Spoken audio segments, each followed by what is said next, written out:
Hello and welcome to Math 113. We're going to be looking to finish 1.2, start 1.3, and 1.4 as well during this video. So let's take a look at example 9.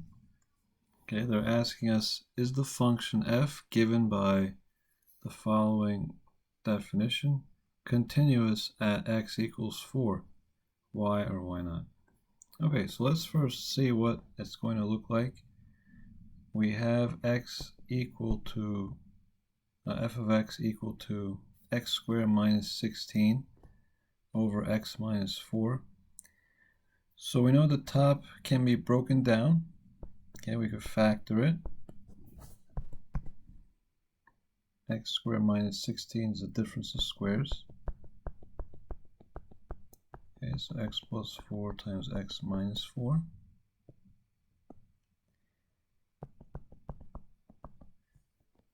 Okay, and once we factor it, we notice we have common factors, both top and bottom, which we could cancel. So essentially, this function will look like x plus 4, with the exception that when we get to 4, we'll have a hole there, right? And we say that this is the function for x does not equal 4. Okay, so when x equals 4, the function is equal to 7. Okay, so x plus 4.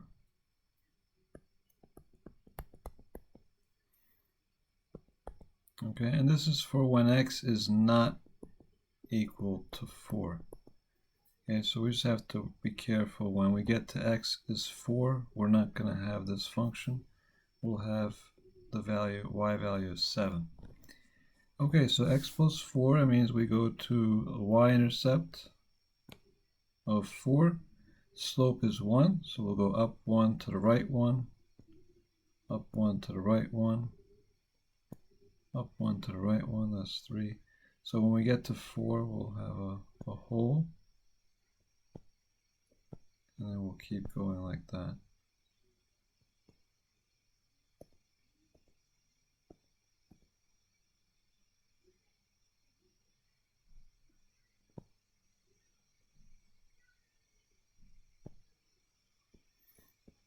Okay, and then when x equals 4, the function is going to equal 7. So when x is 4,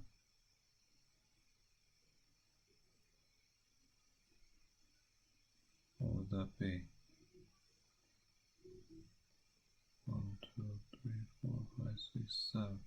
We're right underneath, actually.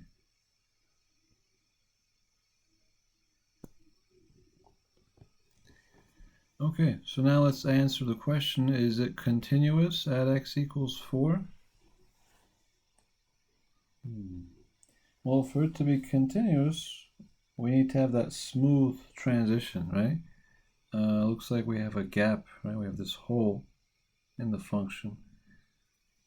Okay, and also we notice that if we took a limit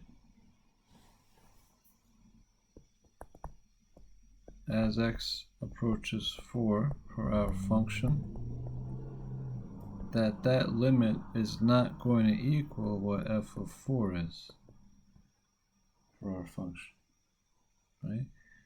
So if we took the limit as x approaches 4, well, looks like the limit is approaching the value of 8, right? And then when we plug in 4, well, the only value for 4, right, when x is 4, is the value of 7, according to this definition. Okay, so we know that based off of that, this would not be continuous.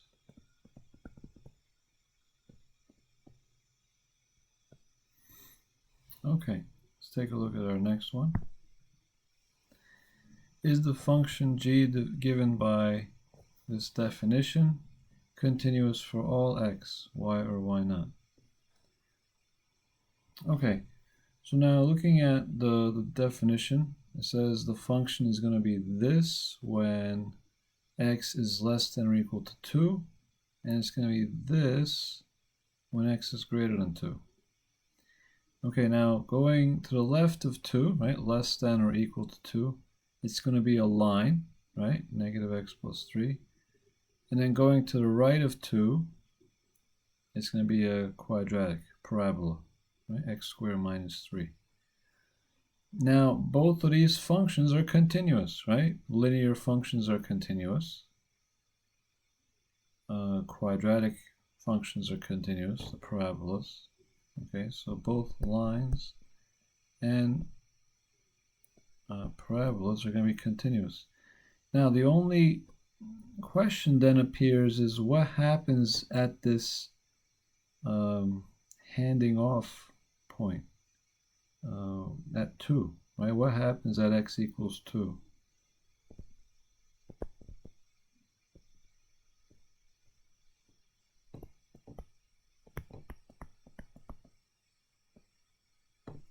This is kind of like one of those races where you have team members handing off the baton to one another, right? So from one function, it gets handed off to another function in this piecewise.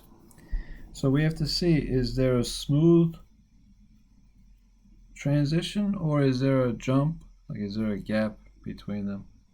Okay, so let's see what happens mathematically at x equals 2. We'll plug in 2 for both of these functions.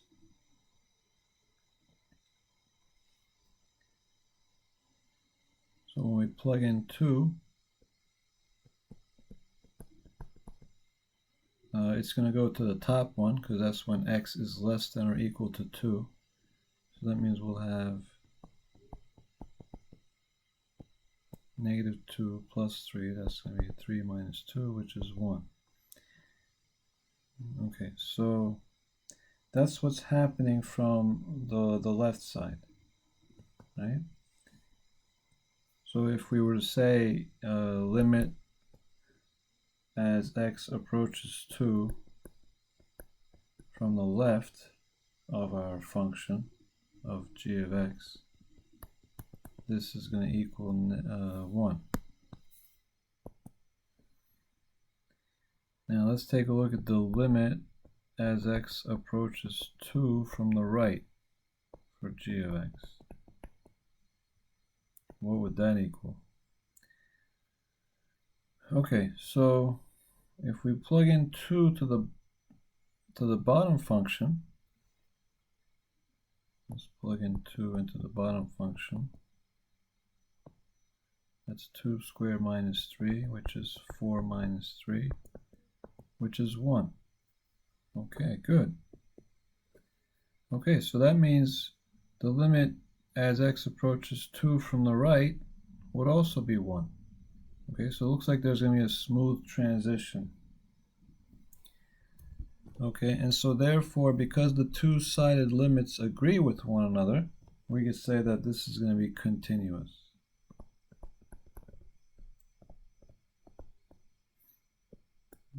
Okay, the two-sided limits agree. There's going to be a smooth transition, and this will be continuous. Okay, and let's confirm with the graph of it. Okay, I have the graph already here. Okay, we see that to the right of 2 we have the part of the parabola. To the left of 2 we have the linear equation. Okay, and at 2 there's a smooth transition. Okay, there's no gaps, just one ends and the other one takes off. Okay, so yeah, this one's definitely continuous. Okay, so that was the end of 1.2. Let's take a look at 1.3, average rates of change.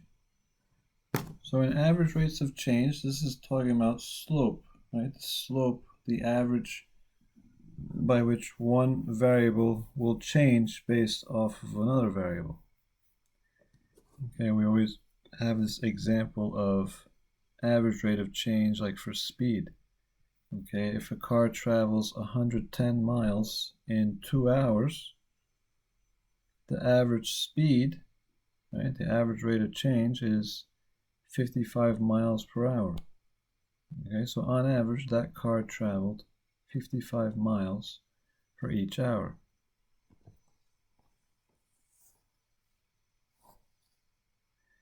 Now, if you're on a freeway and you begin accelerating and you glance at the speedometer, you see that at that instant, your instantaneous rate of change is 55 miles per hour. Okay, these are two different concepts. Okay, the one is an average speed, the other one is an instantaneous rate of change, instantaneous speed. Okay, so let's take a look at an example to further cement this. The following graph shows a total production of suits by Rags Limited during one morning of work. Industrial psychologists have found curves like this typical of the production of factory workers. Okay, so typical production curve. So they want to know what was the number of suits produced at Rags Limited from 9 a.m. to 10 a.m. Okay, so what was the number of suits produced at Rags from 9 a.m. okay, to 10 a.m. Okay, well at 9 a.m., just looking at the graph here, X is the time and the Y is our total number of suits produced. So at 9 a.m. they already had 20. At 10 a.m. they had 55. Okay, so the number of suits produced between 9 and 10, we would subtract.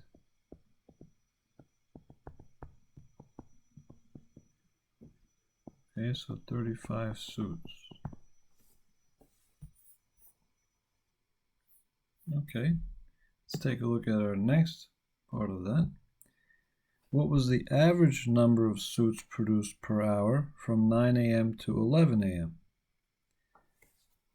Okay, so if we're looking for average number of suits,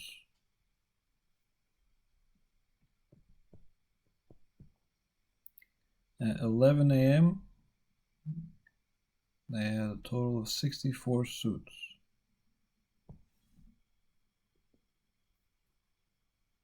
Right, so 64 suits. This is at 11 a.m. And then 9 a.m. we had, or they had 20 suits. Okay, that means if we're looking for average number, we'll find the difference. 64 minus 20. That's 44 suits.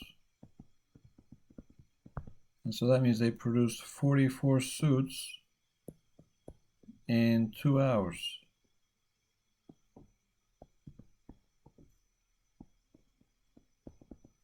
Okay, so 44 divided by 2, that's on average 22 suits per hour.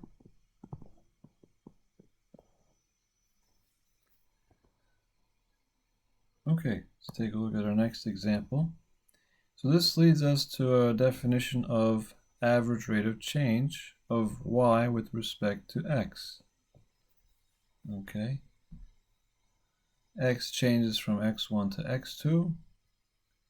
Y changes from y1 to y2. Okay, and this should be familiar to all of you. Okay, this is our old slope formula. Right? Slope is an average rate of change between the y and the x. Okay. Okay, so let's take a look at an example here. For y equals f of x equals x squared, find the average rate of change as x changes from 1 to 3. Okay, we'll do 3 versions. As x changes from 1 to 3, as x changes from 1 to 2, and as x changes from 2 to 3.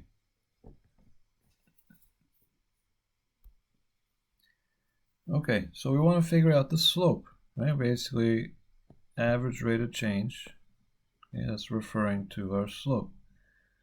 So the x is changing from 1 to 3. So let's figure out the y values. Okay, so this is part A. Basically, we know that x is 1, and the other x is going to be 3. We just don't know the y values. Okay, but we have the equation. We could figure it out. Plug in the x, right? 1 squared. 1 squared is 1. Okay, plug in 3. 3 squared. 3 squared is 9. So now let's find the slope, right, between our 2 points. Okay, so y's are on top, and if you need to label them, feel free to label them. You have x1, y1, x2, y2. So remember, y's are on top, y2 minus y1, so we have 9 minus 1 over x2 minus x1, so 3 minus 1. So that's 8, that's 2, and 8 divided by 2 would be 4. Okay, so the slope, or the average rate of change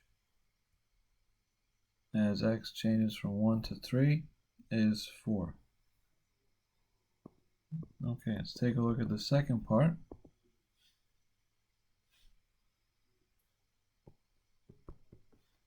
As x changes from 1 to 2.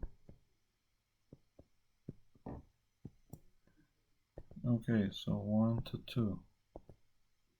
So we already know 1 is 1, right? 1 squared is 1. 2 squared would be 4. Okay, so now let's figure out the slope between these points. Okay, on top we have the y's, 4 minus 1. On the bottom we have the x's, 2 minus 1. So that's 3 over 1, which is 3. Okay, good. And then finally, let's take a look at C. Changes from 2 to 3.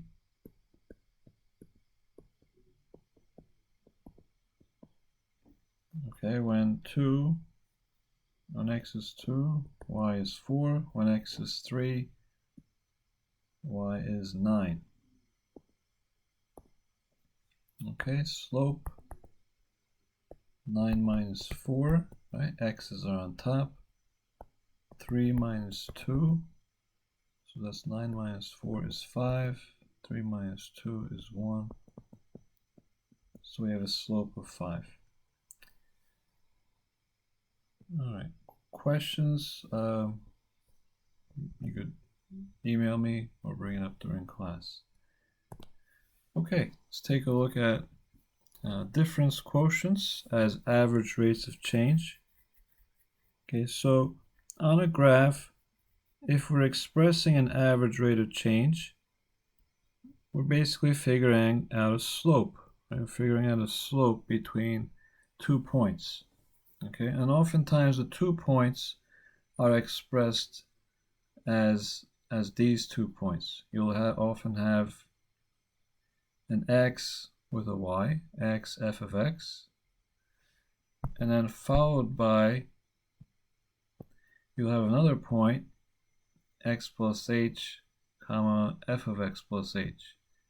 Okay, now the x plus h comes by, there's some distance separating the x1 with the x2, right? And that distance is h. So that means we just add on that h to our original x, and that's how we end up with x plus h. And then to get the y value, we just plug in the x plus h into the function. Okay, and so now we're trying to figure out what's the slope, the average rate of change between these 2 points.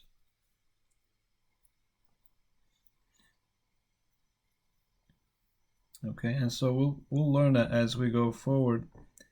We try to figure out what is the slope and what is the instantaneous slope at this point. Okay, as the limit of this distance gets closer and closer to 0. Okay, we'll start bringing this point closer and closer to the original point. And so as h shrinks, we try to figure out what's the slope at that point. Okay, that's the concept known as the derivative.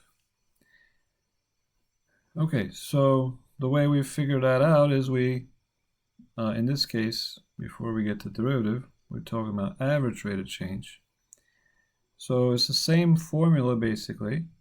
It's y2 minus y1, okay, over x2 minus x1. And so basically we have f of x plus h minus f of x all over the distance between the two x's, which is h. Right? x2 minus x1 will just leave us with h. Okay. All right. So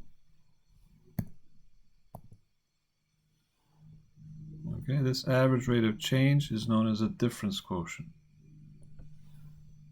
Okay, and it's given by this formula, where h is not 0.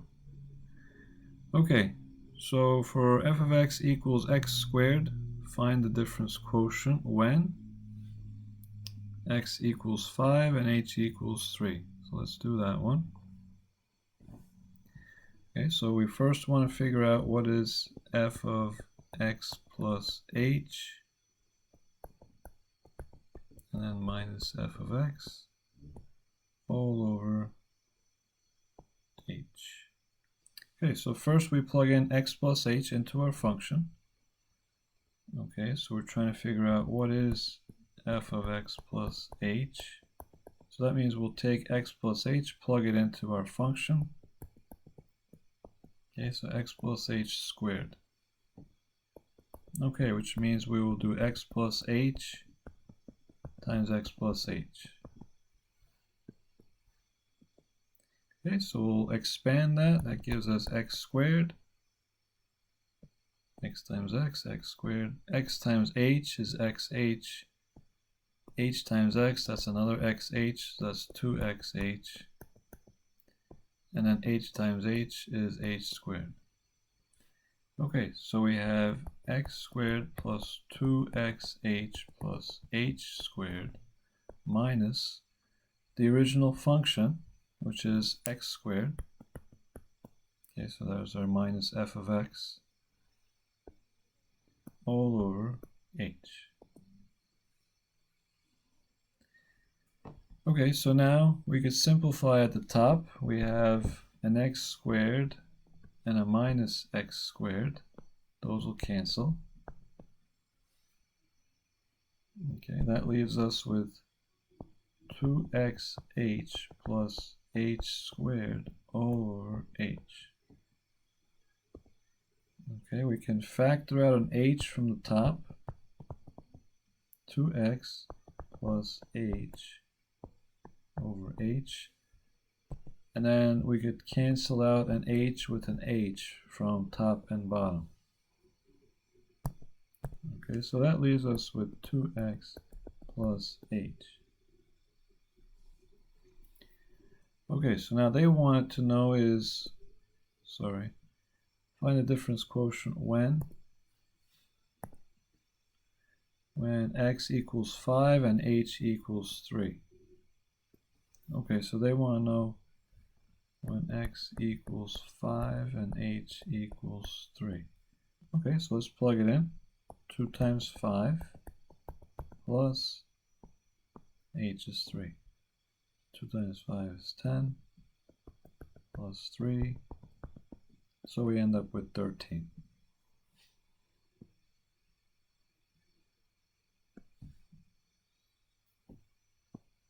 Okay, let's see what they want with part B. x is 5 and h is 0.1. Okay, so x is 5 and h is 0.1. So we could use our simplified difference quotient. Okay, so that means we have 2 times 5 plus 0.1. So that's 10 plus 0.1, which is 10.1. Okay, and then finally, x is 5 and h is 0.01. X is 5, h is 0.01. So 2 times 5 plus 0.01. So 10 plus 0.01, so 10.001. Okay, very good. Let's take a look at our next example.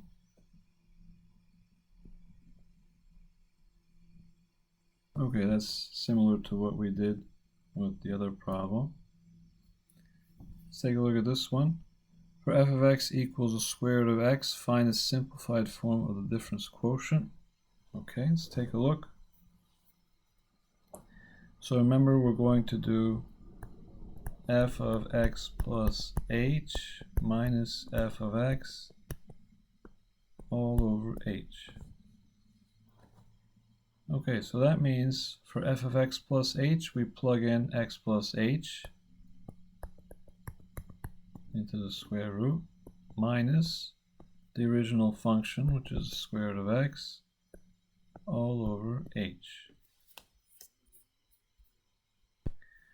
Okay, so what we do next to try to simplify this is we multiply by what we call the conjugate of the numerator.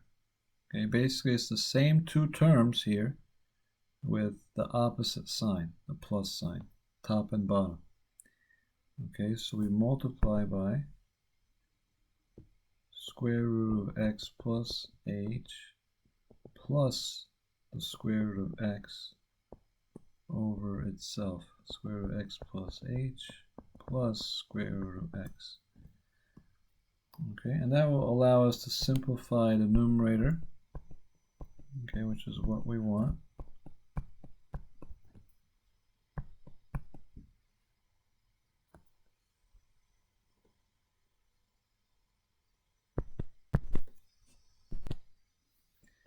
Okay, so that gives us, when we multiply the top,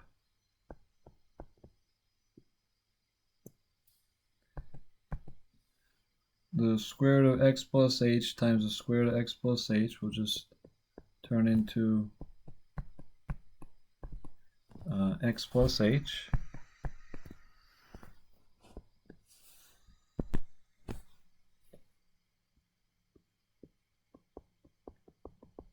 X plus h.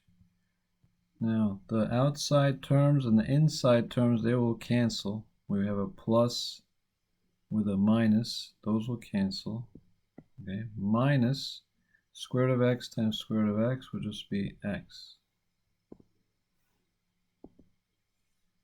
Okay, and the bottom we'll have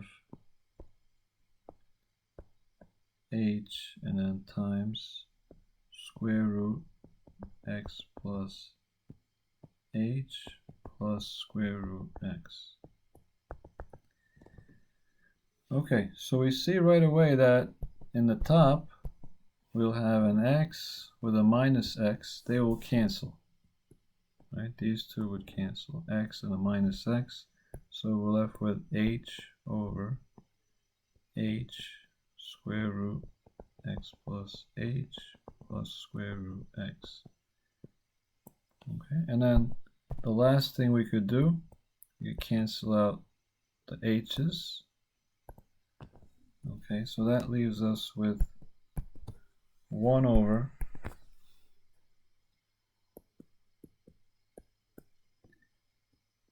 square root of x plus h plus the square root of x. Okay, and that would be it. So that's the end of 1.3.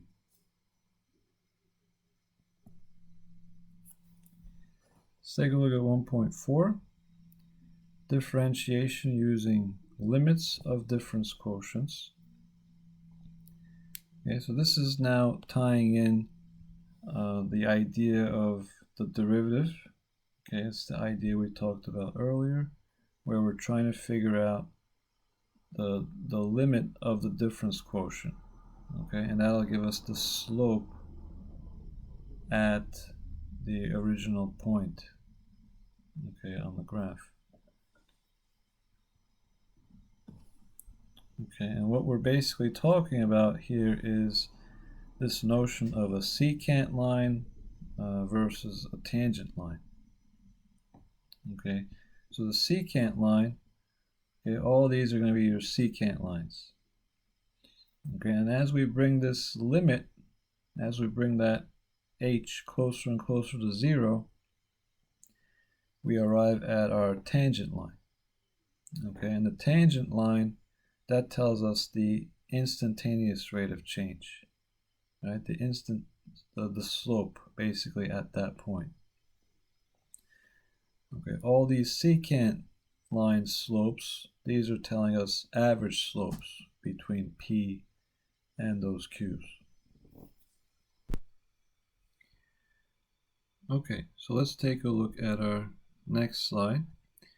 So to get our derivative, we define a function f prime, okay, by f prime of x equals the limit as h approaches 0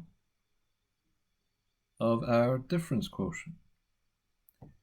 Okay, so f prime of x, that's our notation for the derivative. Okay, that's what our derivative is going to be known as, f prime of x. Okay, we'll see later on that we also can use other notations as well. Besides f prime of x, we could use dy dx and various others. Okay, but we have basically 3 steps in calculating a derivative. First, we figure out the difference quotient, we simplify it, and then at the end we take the limit as h approaches 0. Okay, so let's take a look again at f of x equals x squared. We're going to find the derivative, okay, and then we're going to find what the slope is at -3 and what the slope is at x equals 4. Okay, but let's first figure out the limit of the difference quotient to get this derivative. Okay, so limit as h approaches 0 of f of x plus h minus f of x all over h.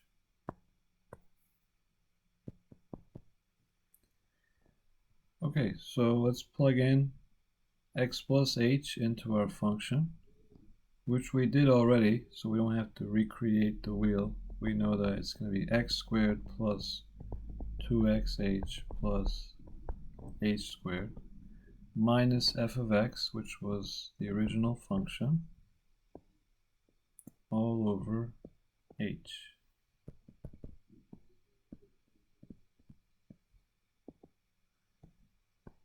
Okay, now we could simplify.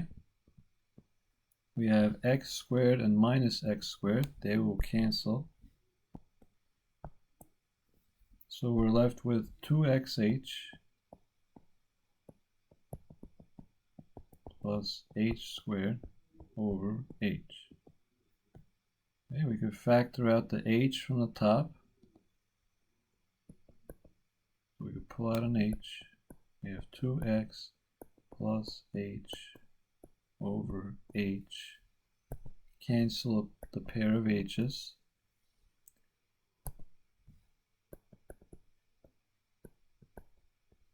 So now we're just left with 2x plus h.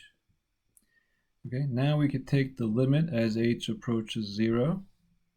Okay, so that means We could use our plugging in technique. Just plug in 0 in place of h.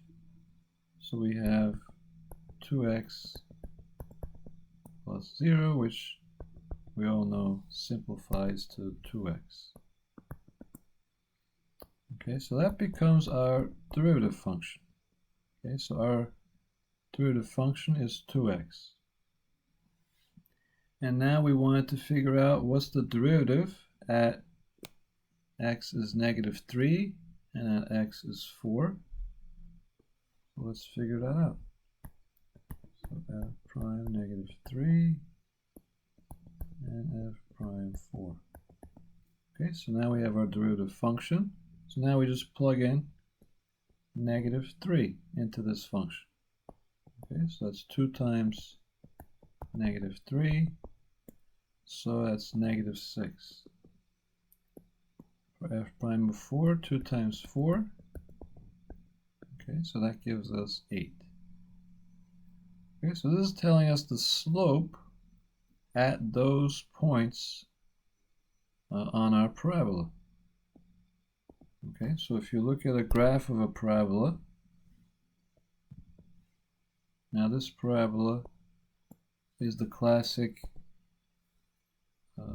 x squared, so okay, something like that. And if we look at -3,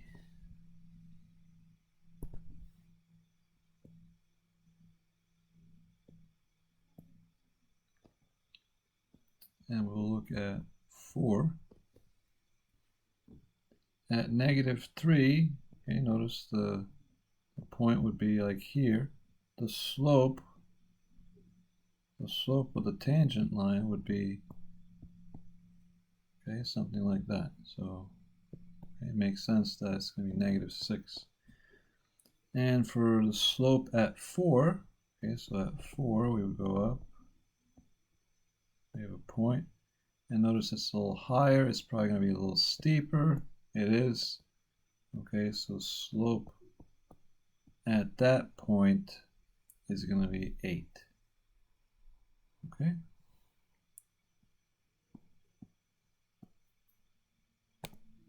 Let's take a look at another problem. For f of x equals x cubed, find the derivative function, then find f prime of -1, f prime of 1.5. Okay, so let's first figure out the difference quotient. So we're going to do limit as h approaches 0 of f of x plus h minus f of x all over h. So our f of x plus h we would plug into our original function. So this will be x plus h cubed minus x cubed all over h. Okay, so we need to expand on this x plus h quantity cubed. Okay, so let's take some room to do that. X plus h times x plus h times x plus h. Okay, now we already did 2 of these, right? We had x squared plus 2xh plus h squared. Okay, so now we'll take x plus h and we'll multiply by that trinomial. Okay, so distribute the x, so that means we have x times x squared, which is x cubed, plus x times 2xh, which is 2x squared h, and then plus x times h squared x h squared. Okay, now we distribute the h, so h times x squared would be x squared h. Okay, I'll put it down here. H times 2xh, that would be 2x h squared, 2x h squared, and then h times h squared would be h cubed.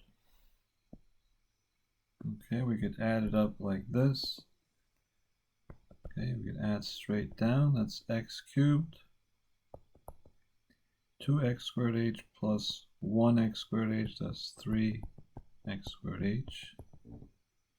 Well, 1x h squared plus 2x h squared, that would be 3x h squared plus h cubed. Okay, so that is our x plus h cubed. So let's continue then with our problem. So we have x cubed plus 3x squared h plus 3x h squared plus h cubed minus f of x, which is our original x cubed. Okay, so now at this point we see that x cubes will cancel.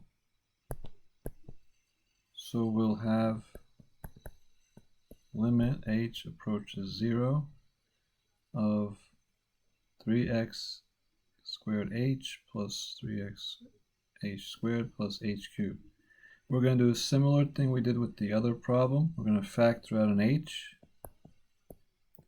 So 3x squared plus 3xh plus h squared. Okay, now you can cancel out h's, right? This h with the bottom h. Okay, and now we could take the limit as h approaches 0.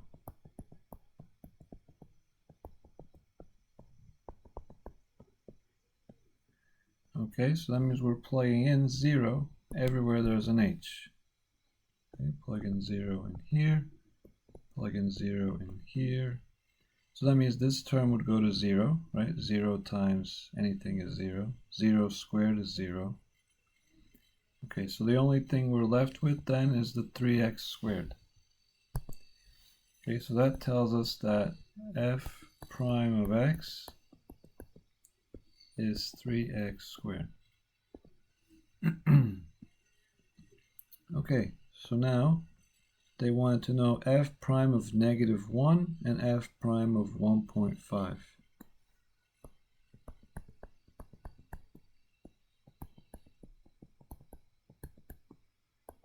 Okay, so just plug in 3 times -1 squared. PEMDAS, you're doing the -1 times -1, which is +1, times 3, which is equal to 3. Okay, for f prime of 1.5, 1.5 squared, that would be 2.25. And then 3 times 2.25, that would be 6.75. Okay, good. Like I said, any questions, just email me or ask during the lesson. Okay, for a linear function, they want to know the derivative function and the slope at x equals 2. Okay, so limit as h approaches 0 of f of x plus h minus f of x all over h. So x plus h, plug that in. So that'll be 3 times x plus h minus 4 minus f of x. Okay, and f of x is 3x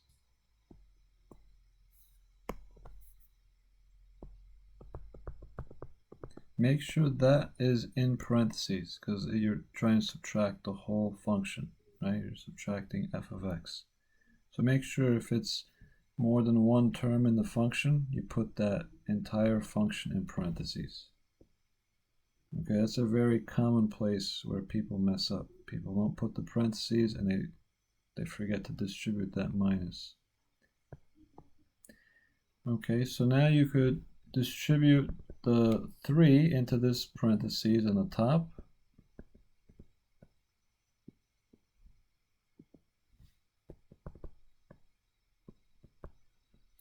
So that gives us 3x plus 3h minus 4. Distribute the minus into this parentheses, so minus 3x plus 4 all over h. Okay, so we notice right away that a couple things will cancel. We have 3x and minus 3x, minus 4 and plus 4. So they all cancel. Okay, that leaves us with limit as h approaches 0 of 3h over h. Okay, simplify, we could cancel out an h from top and bottom. So that leaves us with a limit equal to 3. Okay, so that means our derivative formula is equal to 3. It's a constant. Okay, so no matter what x we put in there, f prime of 2 will still be 3.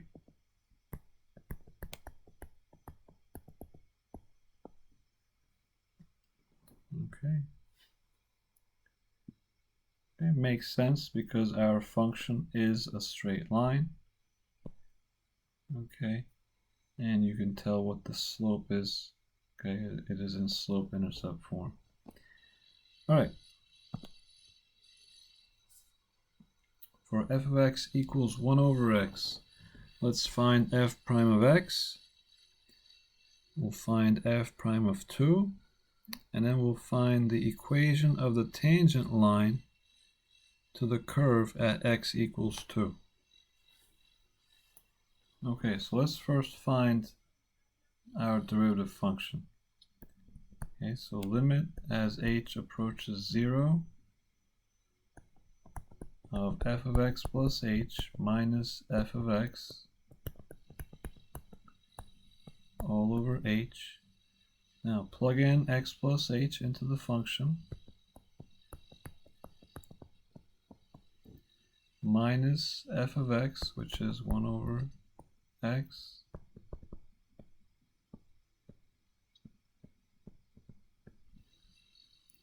and we have all over h.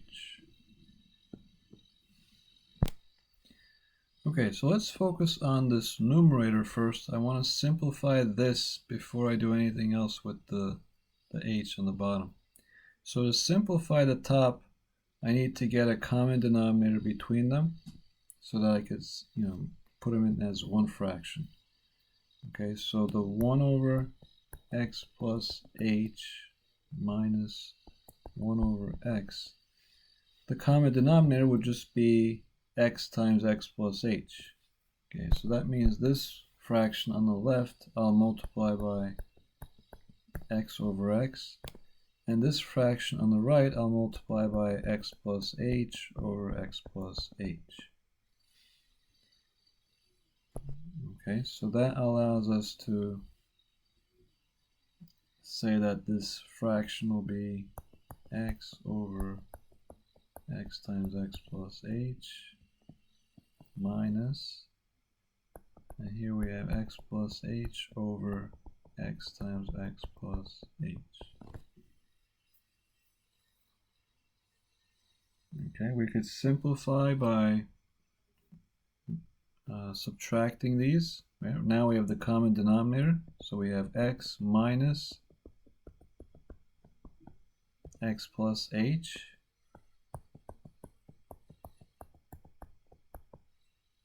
Okay, we could distribute the x into the parentheses. So this will be x minus h over x times x plus h. Okay, the x and the minus x, they are gone. So we have negative h over x times x plus h. Okay, so let's bring in the rest of it, the denominator of h, and we have the limit. So we have limit h approaches 0.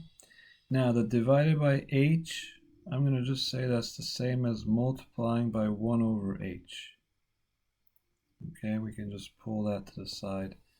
And then now what we could do is the h here and the h here we could cancel.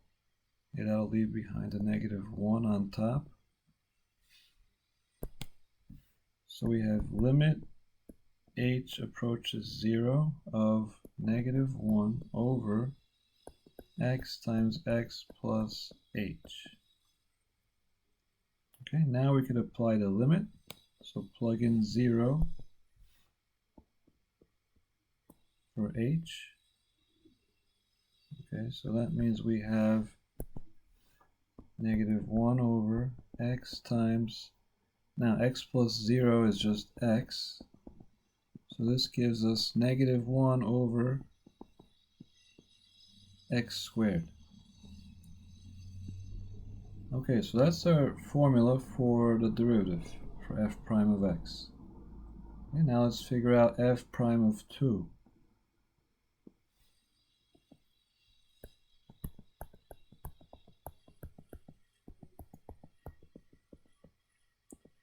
Okay, f prime of 2 would be negative 1 over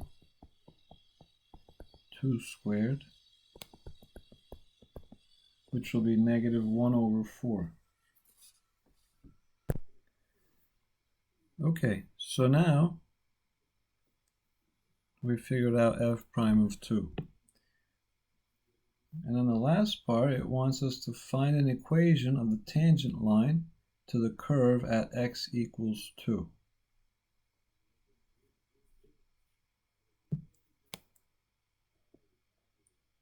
Okay, so equation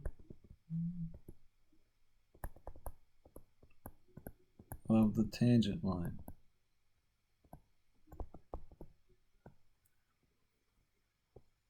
At x equals 2.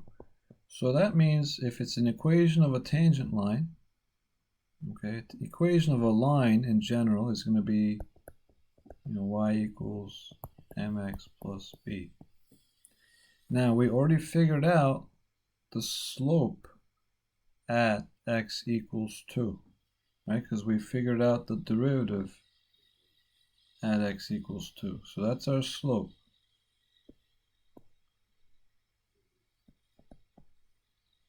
Okay, now all we need is a y value, and then we could figure out the y-intercept from there. So we need a y value, right? So we know this much so far. So to get the y value, we need to plug in 2 into the original function. Okay, so we need to figure out what is f of 2. Not f prime of 2, which we just figured out. We need to figure out f of 2. Okay, so the original function was 1 over x. So it'll be 1 over 2. Okay, so that means the y value is 1/2. 2 comma 1/2.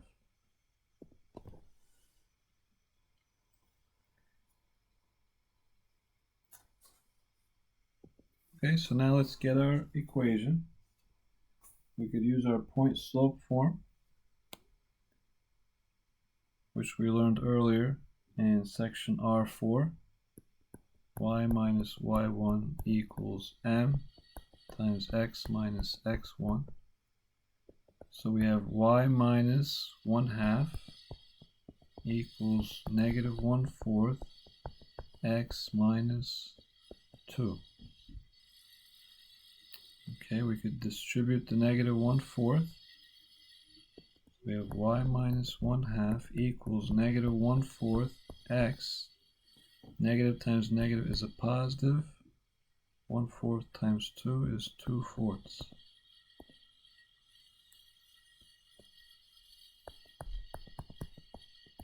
So that gives us, if we reduce to 2/4, that's just giving us 1/2.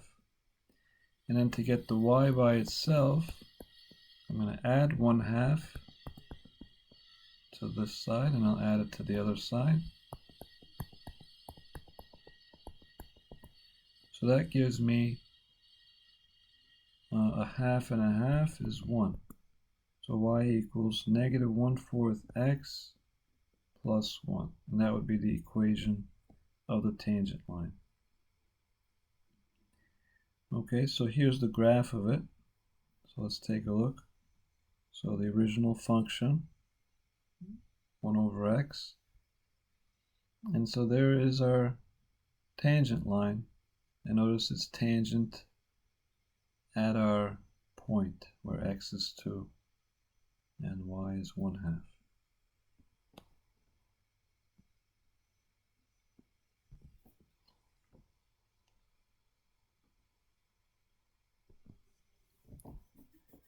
Okay, when a function is not defined at a point, it's not differentiable at that point.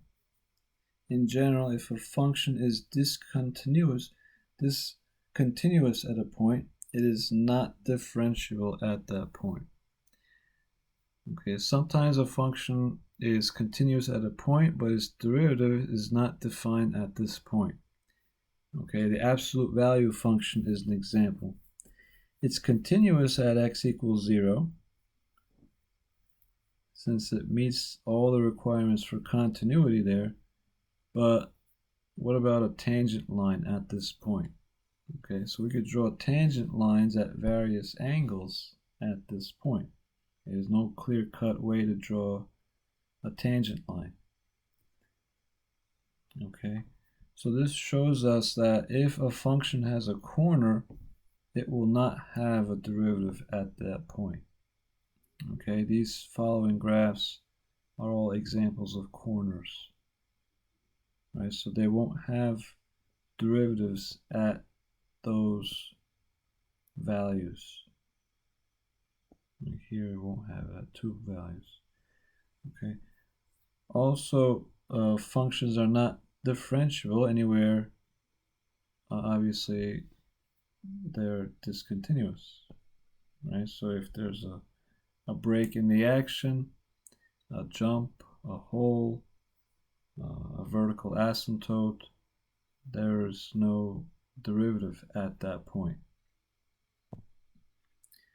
There's also no derivative if there's a vertical tangent at any point in the graph. Okay, so just like how we know a vertical line has undefined slope, well, if there's a part of the graph that has this vertical tangent line, we know that there is no derivative at a point. Okay, so let's take a look at example 5 here. This is the graph of a function, okay, some arbitrary function. List the points in the graph at which the function is not differentiable. Okay, so take a look at it. At what points would it not be differentiable? Okay, so looking at the function, okay, it's not going to be differentiable where there's a discontinuity, a corner, or a vertical tangent. Okay, therefore, our function is not differentiable at B, right, because we have a hole. At C, we have another hole, right, and the function is defined somewhere else. So these are points of discontinuity. Here's another point of discontinuity at F. Right, there's a jump. Okay, where else? At D, yeah, there's a corner.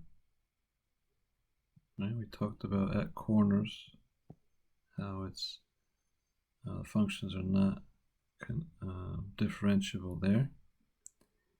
Another corner here at I.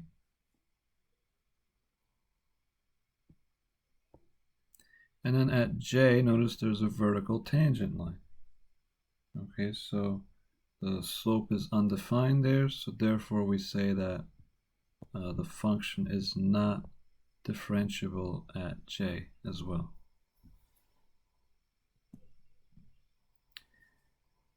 Okay, and that's it. That brings us to the end of section 1.4. Okay, I hope this helped.